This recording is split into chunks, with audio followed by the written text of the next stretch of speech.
Bismillahirrahmanirrahim. Assalamualaikum warahmatullahi wabarakatuh.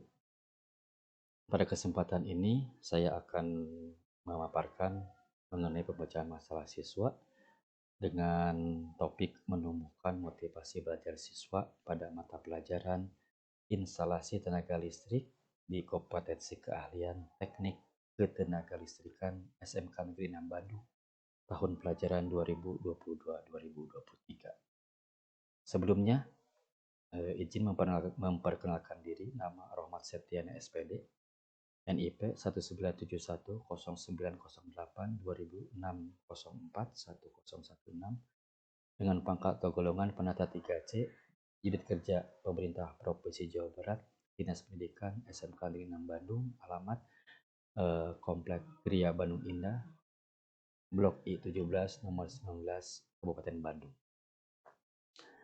Pertama-tama izinkan saya menyampaikan definisi motivasi bahwa menurut Sardiman, motivasi adalah keseluruhan daya penggerak di dalam diri siswa yang menimbulkan kegiatan belajar yang menjamin kelangsungan dari kegiatan belajar dan memberikan arah pada kegiatan belajar, sehingga tujuan yang dikehendaki oleh subjek belajar itu dapat tercapai.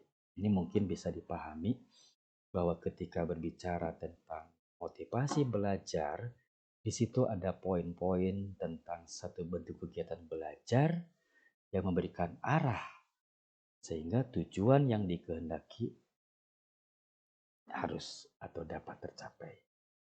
Nah, berikutnya, langkah-langkah membangkitkan motivasi menurut Hawadi itu ada 3. Pertama, menciptakan lingkungan belajar yang mengundang. Yang kedua, pendidik sebagai motivator. Yang ketiga, menentukan teknik yang tepat dalam mengajar.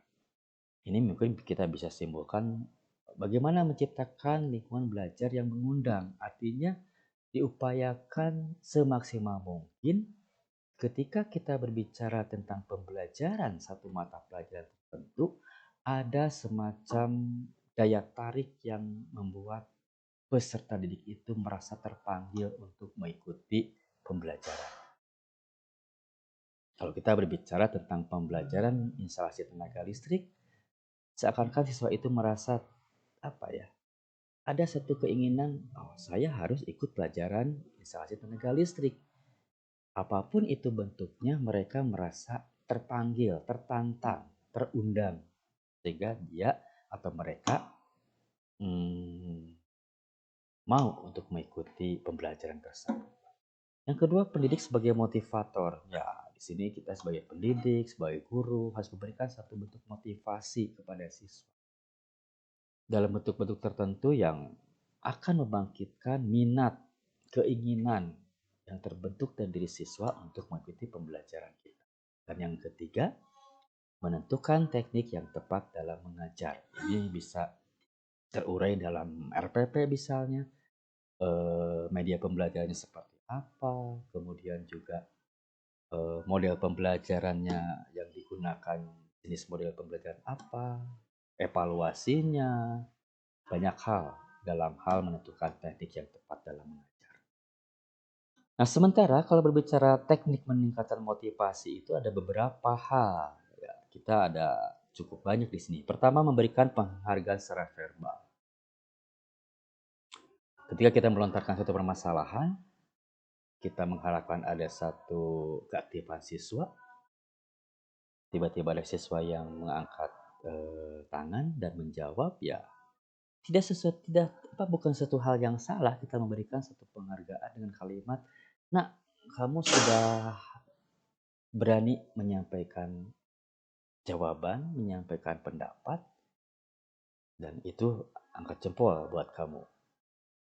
Terlepas dari jawabannya itu benar atau salah." Nah, baru langkah berikutnya kita mengoreksi kalau jawaban dari siswa tersebut masih salah. Yang kedua, menumbuhkan rasa ingin tahu peserta didik. Yang ketiga, menggunakan proses pembelajaran dari yang dekat lingkungan peserta didik ke yang jauh, dari yang sederhana menuju kompleks. Yang keempat, menggunakan metode simulasi. Yang kelima, melibatkan peserta didik dalam kegiatan pembelajaran. Ini mungkin lebih ke bagaimana membawa siswa itu ke dalam satu bentuk lingkungan yang mereka seakan-akan ikut terlibat. Ketika kita menerangkan, mereka menyimak. Ketika kita memberikan satu pertanyaan, mereka menjawab. Ketika kita meminta pendapat, mereka memberikan pendapat, sanggahan. Itu mungkin satu bentuk bahwa mereka terlibat dalam satu kegiatan pembelajaran. Yang keenam, memahami iklim sosial di lembaga pendidikan.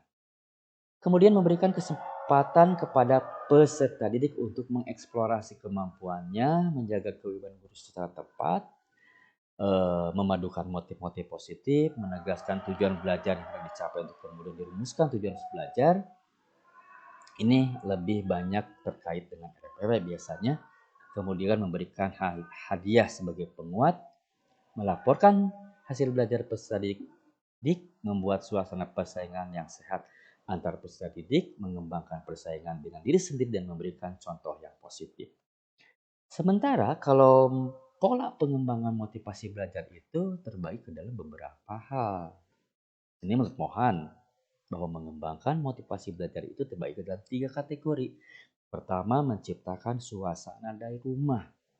Ini bisa kita analogikan bahwa ketika siswa itu mau ke sekolah, sudah tergambar dalam mindset mereka bahwa saya akan hadir di sekolah. Saya harus hadir di sekolah untuk apa? Untuk mengikuti pembelajaran. Pembelajaran apa? Pembelajaran instalasi tenaga listrik. Oleh siapa? Oleh Bapak Rahmat Septiana. Apa yang dipelajari itu mungkin menciptakan suasana di rumah seperti itu. Sudah terbangun. Yang kedua, menanamkan keyakinan untuk giat berjuang. Dan yang ketiga, memberikan inspirasi. Dua hal ini mungkin lebih banyak berkaitan dengan bagaimana membangun motivasi, bagaimana memberikan satu inspirasi, bagaimana memberikan satu penelaahan masa depan terkait dengan uh, pembelajaran yang digelutinya. Strategi mengembangkan motivasi menurut Sandrock tahun 2007 bahwa mengembangkan motivasi intrinsik dan determinasi diri itu terbagi dalam 5 kategori.